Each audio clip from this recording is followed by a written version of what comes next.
Alleged Stats, episode 2. We are finally back. It's Avery here in the host chair this time. We got Omar in the cut, and Up. Sam is here for episode 2. It's been a long time having Sam here in the world of Alleged Stats slash Zone Time. Welcome back to the show, Sam.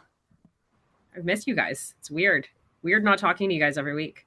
Yeah, that was a day of my week that was robbed is an aggressive word. But let's say that.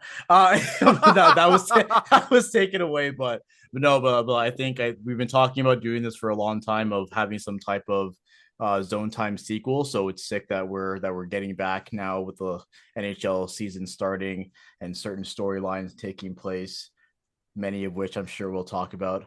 One that is very, very close to one Avery's heart and soul, but not heart and soul, because again, he is a very objective professional member of the media who covers the Edmonton Oilers. But as a person who wears the subjectivity and the fandom of their team on their sleeve, I will say it is very interesting that it is. What's the date today? It's a time of recording. It's September 24th. Yes. And if you go on to whatever salary cap website you look at, and you click on the Edmonton Oilers, you'll see Leon Draisaitl's name and a green bar that extends. And you'll go to Connor McDavid's name, and there's no green bar. Still waiting for a deal. But overall, again, just really, really excited and happy to be back and talking with you guys. It's been on. Oh yes, that is something that we've had in our show rundown, the first topic, because yes, Connor McDavid is sitting here still, extension unsigned. Sam and Omar, for those listening, are smirking and laughing at the idea of Connor McDavid taking his talents, possibly somewhere else next season. I don't see it happening. I do think it is absurd that he is still unsigned. I am still under the belief that Connor McDavid resigns for 3 to 5 years as an Edmonton Oiler in his new contract, and I'll swing things. You see, Sam and I have the exact same expression. the Oh Yeah. God, Sam, you go first. Let's get your thoughts on this, Sam, on Connor McDavid still being unsigned this deep into Oilers training camp. I mean, it's never a good sign, right? Like anytime your star player and frankly like the league star player is unsigned, it's always going to be a huge distraction. And it's kind of unfathomable that the Oilers haven't managed to sign him. Also kind of unfathomable that this far into his career they've won nothing. Sam, can you repeat that last one just one more time? Oh, you didn't hear me. I said they've won nothing. Mm-hmm. Yes. I mean, other than a series of like first overall draft picks that have gone completely wasted. Ooh. And another season, another off season has come and gone where they've decided to double down on triple down on Stuart Skinner. Just, I mean, it could work. Maybe third time's the charm. Oh, I don't know, but like, it's bizarre. I want to say, with the Edmonton polycule and all the Leon and Celeste wedding footage, maybe that's an argument in favor of Connor McDavid staying in Edmonton. But I also see like how hard Lauren Kalwan is hustling in terms of her business and her profile. I'm like, maybe he's looking to like take a little less money somewhere else because she's building her business, man. Like they're going to be a dual income family. Yeah, no, and for the record, I've walked into Trove Living. Everything in there is very expensive in that furniture store. It is very expensive out of my my range of affordability. And I find it funny that after all these years, Sam still calls Lauren Kyle, not Lauren Kyle, only Lauren Kyle 1. It's got a ring to it, and I also she's never like changed her name on any of her socials. I think that's great. Like I think that's great for her. Like I actually think fewer Wags should change their last names. No, and I'm she's gonna we're gonna you know what we need to do is we need Mm. to buy the cookbook when it comes out, Yeah, and we need to do an alleged stats spin-off, like a cooking show. like a cooking show. Yeah, like we'll cook our way through Yeah, I like that. Lauren Cowell's cookbook. We do like, yeah, one by one. Yeah. And then what we can do is that because we'll all perfect it and I'll perfect it. So then when he lives in Toronto, I'll go and deliver it to him and say, hey, Connor, welcome to the team.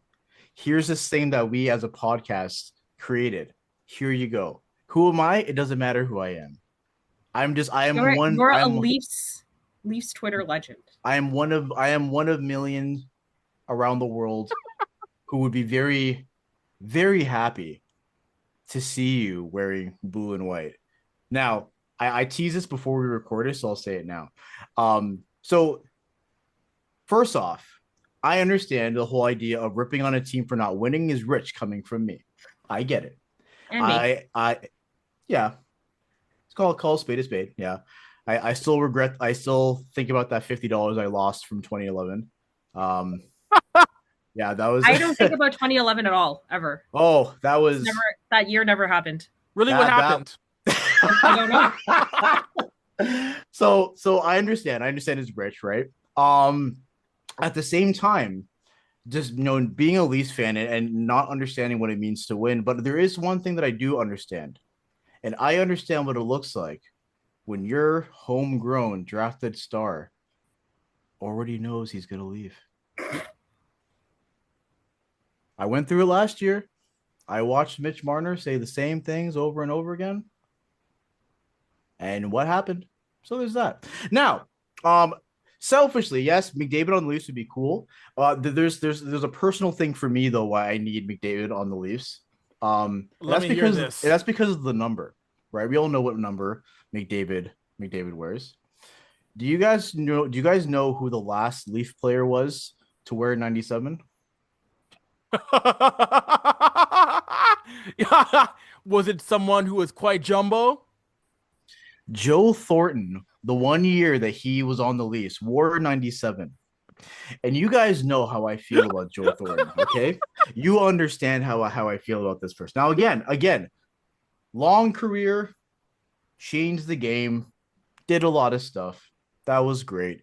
But I can't forget in that Amazon documentary where poor Sheldon Keefe, fresh out of the AHL, was looking at these star players and was like, you know what? Yeah, we score a lot of goals, but we can't hold on to a lead. When can we get to a point where the game is won, the game is over, there's no chance of the team coming back? And as he's trying to deliver this message, someone in the background is like, whatever. We're in first place. It doesn't matter. That was Joe Thornton. And then what happened literally at the end of that season was that the Leafs had a lead and gave it up. Now, that was probably the first time the Leafs should have blown things up, but they didn't. They tried again and again and again and again, and here we are.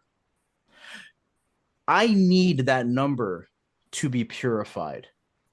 I need that when I go on to like the Leafs history of numbers, I need another name aside from that. And Connor McDavid will do that for me. Now I want to say all kidding aside, but I'm being dead serious. I need someone else to wear 97 and just change that for me. Well, Omar, here's how you can do it. You can, when we're done taping, you can head down to Eaton Center. You can head down to a store called EB Games.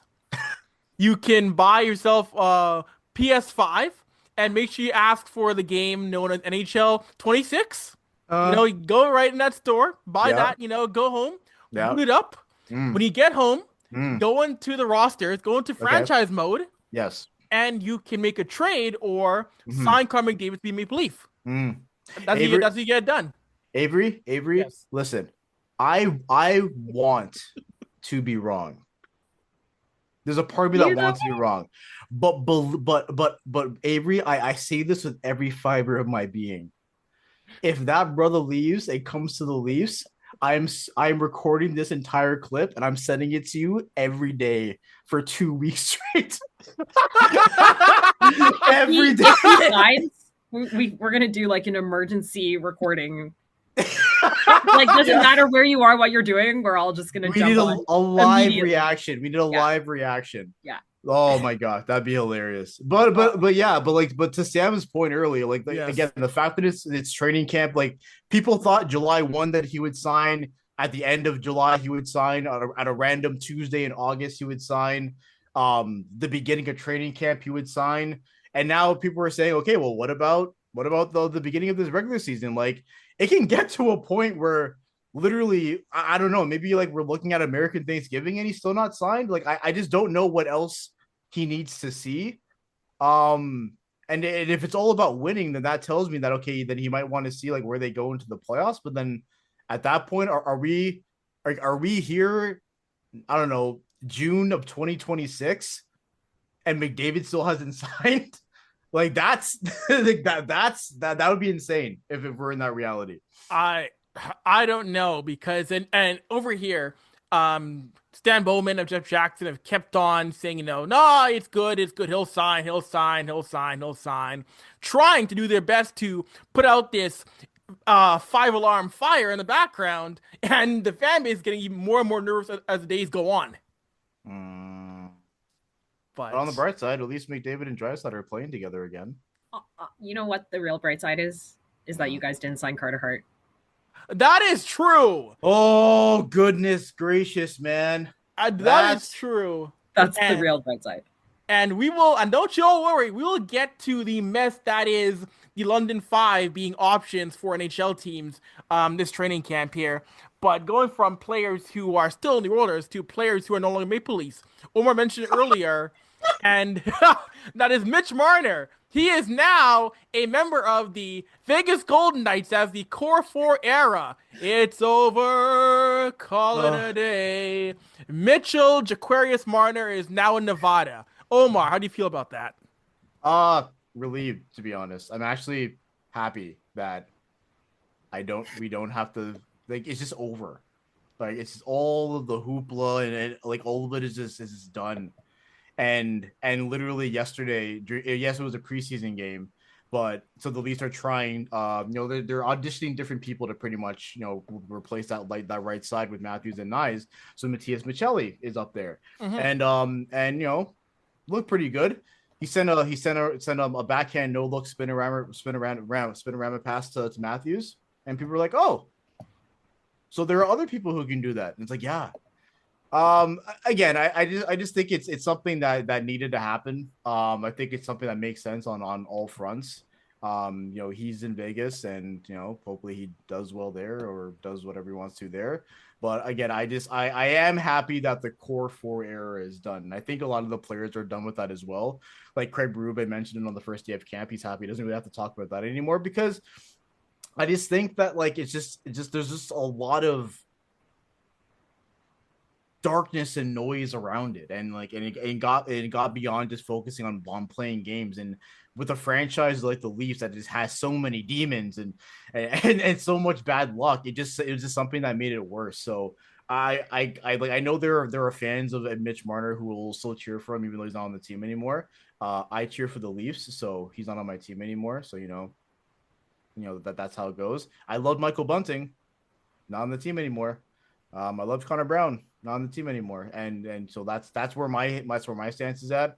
I'm looking forward to seeing how the team plays, considering what they did with Marner's cap hit, and adding new players to kind of replace that. I don't think you're gonna find one of those new people to have 100 points, and I don't think you need another player to have 100 points. I think if you make the rest of the team deeper and the rest of the team plays in a particular style that we know works, then we'll be fine, and hopefully we'll be better equipped to deal with the Florida Panthers and I guess still the Tampa Bay Lightnings of the world. But I'm good. I'm happy it's over, and I'm moving on to the sunset. Yes, and how funny would it be if we're sitting here in 2026 and the Florida Panthers want to make a trade deadline day deal, and their next big addition is Mitchell Marner? Omar's just gonna like rage quit this recording. Yo, man. Like, I need to put that on a t-shirt. There's no peace in the East, man. When they got freaking Marchand, I freaking screamed. Like honestly. I don't know, but okay, but because of that new, you know what? Because of that new rule in the CBA where your salary has to, or your roster has to be cap compliant, they can't do that anymore. Ha, sweet, wicked. That would also probably call for an instant live reaction, Sam. That Yeah, if that happens, absolutely. that would like. Do you see anybody, Sam, being Florida in Eastern Conference this year? Because I mean, if Toronto can't get past Florida again, then what do you do for the Leafs? If they can't beat Florida this time, I think blow the whole thing up, blow all of it up now. I just feel like we've had this blow everything up conversation before. yeah, yeah. I don't think they're gonna do it. I think as long as Matthews and Nylander are still on the team, and I think now they're really investing in like Matthew Nyes, and they're really investing in Easton Cowan if he makes a team this year, but either way he's part of the future. I just don't really see a scenario where they do blow it up as long as Matthews is on the team. I think the minute Matthews is not on the team, that's where you look at that. But who knows? Stranger things have happened. And if the strangest things are going to take place, it will definitely happen to the Leafs. That is true.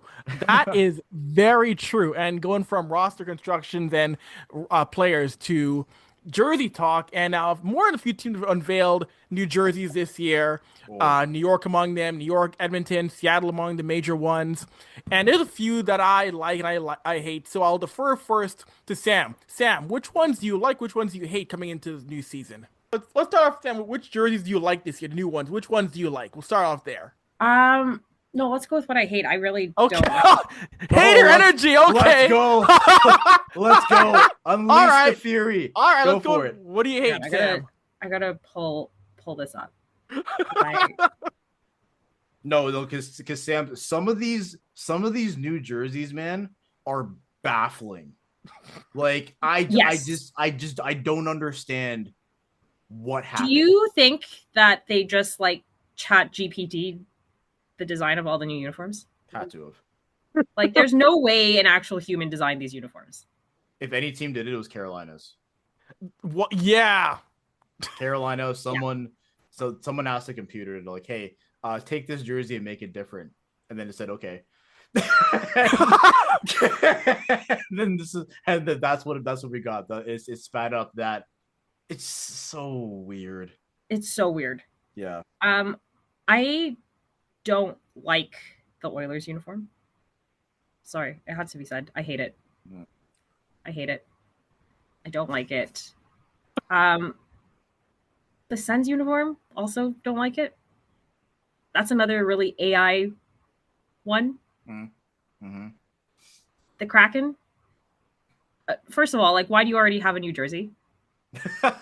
Good point. Like, didn't you just come up with it? Like, why do you have another one? And it doesn't, like, it's not better than what you already had. Mm. I think the only one that I actually like is the Red Wings one. Agreed. The Red Wings Everything one is else, sick. I hate. But the Red Wings one was designed by a human, and everything else was AI. No. I will That's where say, I landed.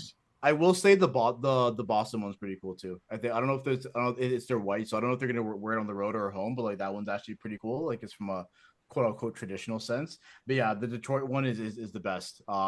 The also have to throw shade at the new Caps like Screaming Eagle one.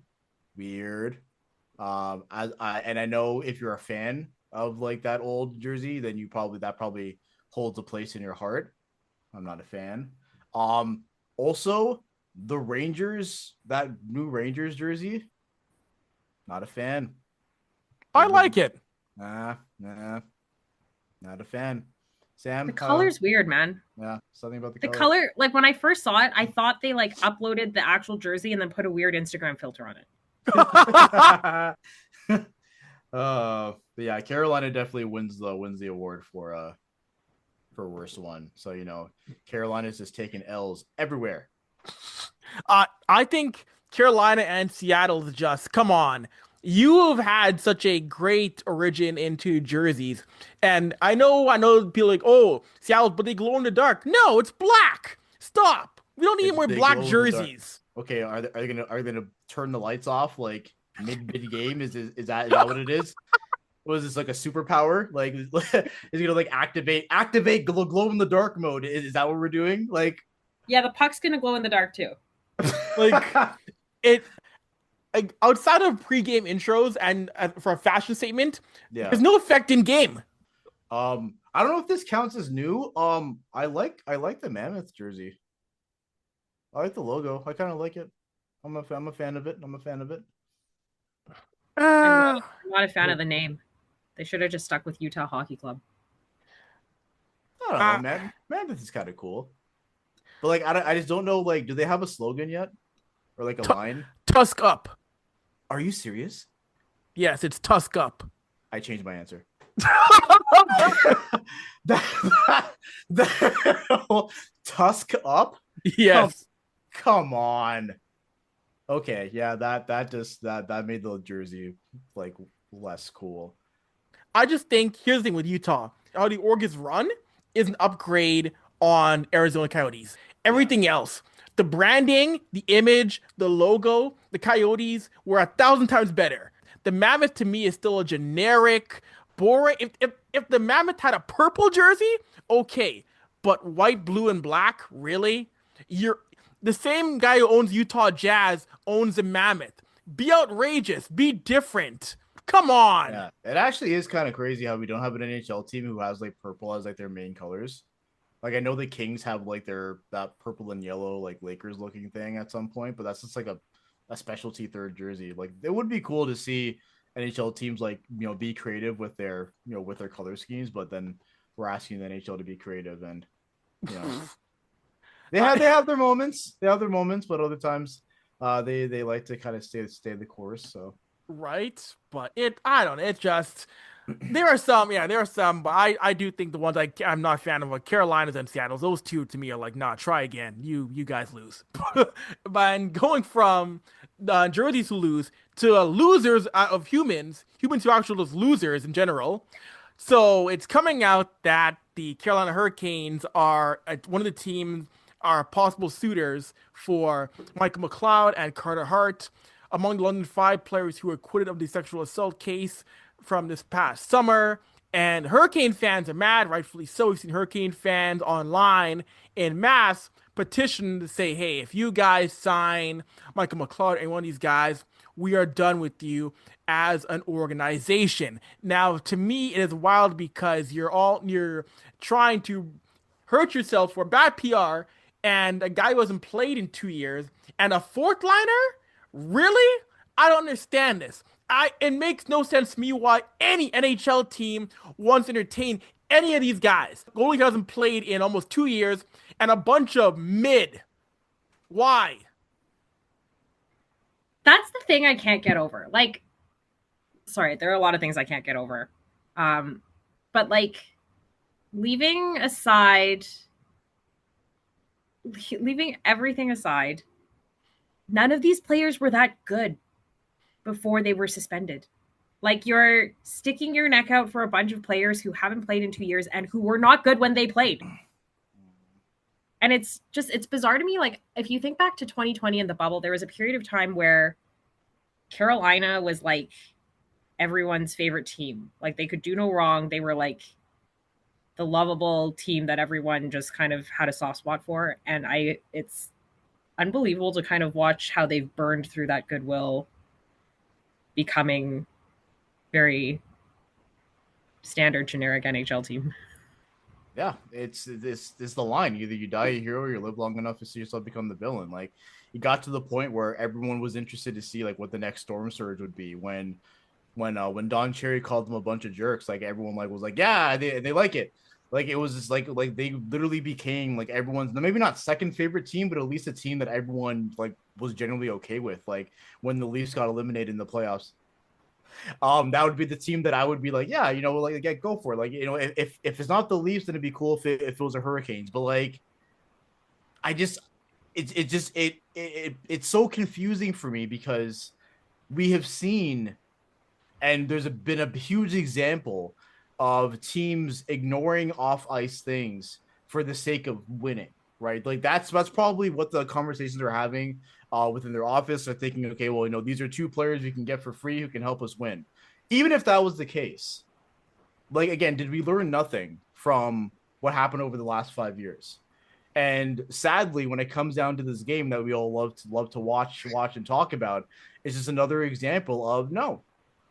Or again, just people again who's willing to sacrifice or ignore particular things if it just benefits the team. I think it's cool that this petition is going out, and I think it's cool that fans are making their voices heard. I guess my question is going to be: are they going to care, and are they actually going to listen to that? And if so, then we play with the reality where these players are on the team. Now imagine the scenario where they're on the team and they're as bad as we remember them being. Then what was the point? So you got rid of the goodwill with your fan base and with the rest of the league. You made your team worse, and everyone's upset. What was the point?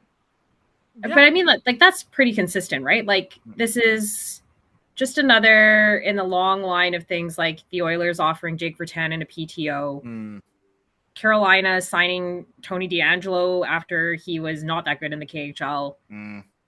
The number in a lot of other leagues, scandals and poor behavior off ice gets swept under the rug for superstars. The NHL just like they'll look the other way for all kinds of things. The only time I've actually ever been surprised by this league is the fact that no one ever signed Sasha Voinov after his suspension ended. That's the only thing in the history of the NHL that's actually ever surprised me. Yep. No, that is very true. And I'm seeing a tweet here from Sarah Sivian on Twitter, how she just tweeted out about 15 minutes ago at time of this taping. She's heard that Tom Dundon wants to get, quote, justice for these, quote, young men who he believes were wrong. What does that even mean? What? Yeah, that's what does that mean?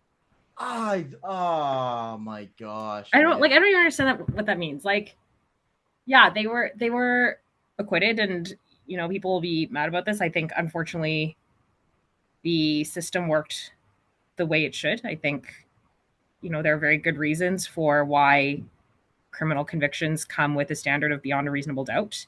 And unfortunately, the way the system works is that it's very difficult to prove sex assault beyond a reasonable doubt. That being said, you don't need to look at the evidence that came out, like their own evidence, their own words. Yeah. It doesn't need to rise to the level of criminal behavior for you to be like, this is fucked up. Like, right? Something happened regardless. Something doesn't need to be criminal to be wrong. No. And like, I don't understand, but now I'm beginning to understand the Tony DeAngelo signing, I guess. And it's funny because I remember when Tom Dundon first bought the Hurricanes, people thought he's cool. People thought, this cool new owner. And if this signing goes through, all the goodwill he once had as an owner, that's out the window for good. I do think it would be very funny to like ice a terrible on ice product to own the libs. Yeah. I mean, hey, if you got to stand for something, then stand for something, right? Yeah. Ha!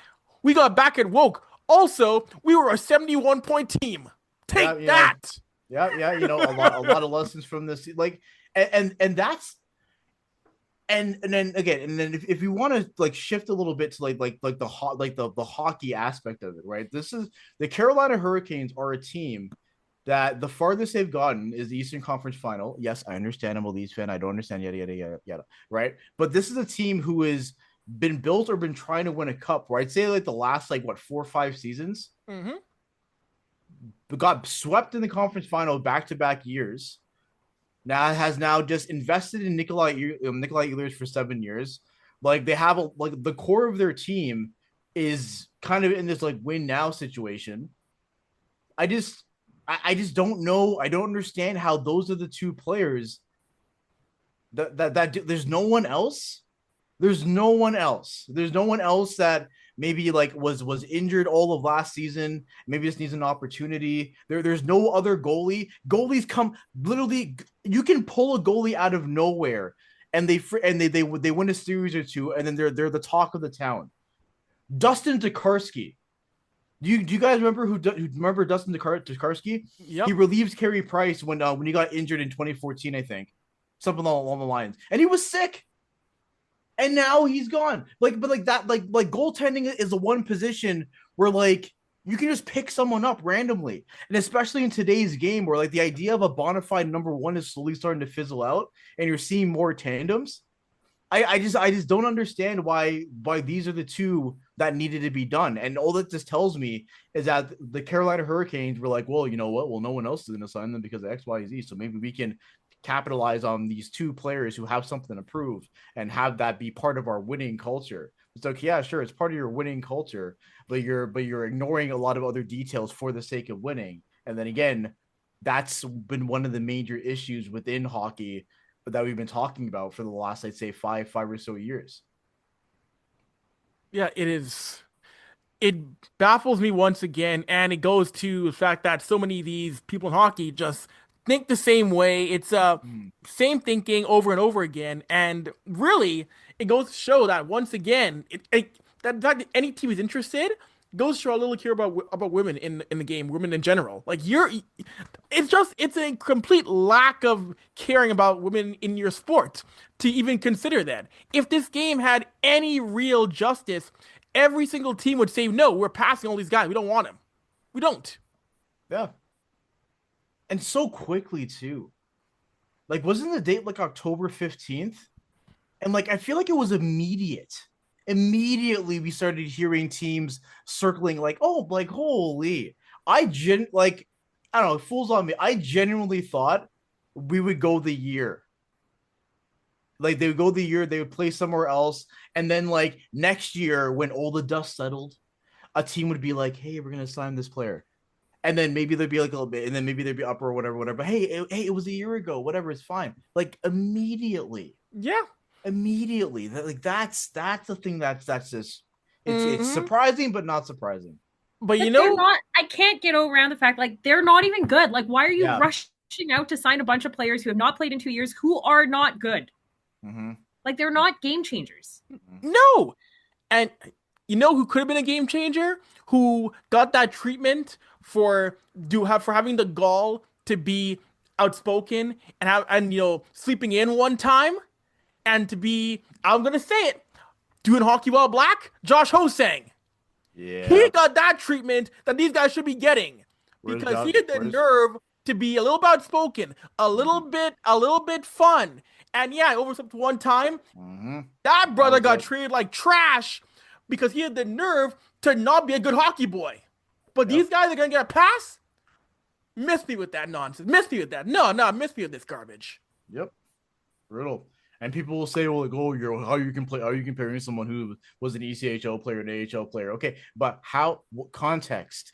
How did it get to that point? In Mm-hmm. a game where confidence literally can make or break how you play. It must not be a good feeling to be, I don't know, ostracized and put down and othered because of who you are, and then expect to play a game where being confident is the most important thing. Mm-hmm. Oh, Yeah, yeah. I remember Josh saying, he should be on the World Junior team, and immediately, to me, and also, the NHL is a private entity. The league, I understand that, yes, I understand yes, there's grievances with that. But in a perfect world, in a real perfect world, if these guys, to me at least, these guys should minimum, be gone for all this year, the entire year, at minimum, in a Yep. perfect world. Mm-hmm. Yeah. Again, that's what I'm surprised about. But hey, if they can, no, they can help us win hockey. Like I can imagine the press conference. Oh, there are two players who can help us win hockey games, and we're trying to do something special, and it's like whatever, What? Whatever. Yeah, you know what? We got to end this episode on a funnier note. So, man. Sam, what will be the controversy in Vancouver this year? Oh God. Can Before we talk about that, can I Sam, what are your thoughts on JT Miller as captain of the New York Rangers? Silence says everything. That that's fair. I mean, like, he's very passionate. And Hey. I think that that probably works for some rooms.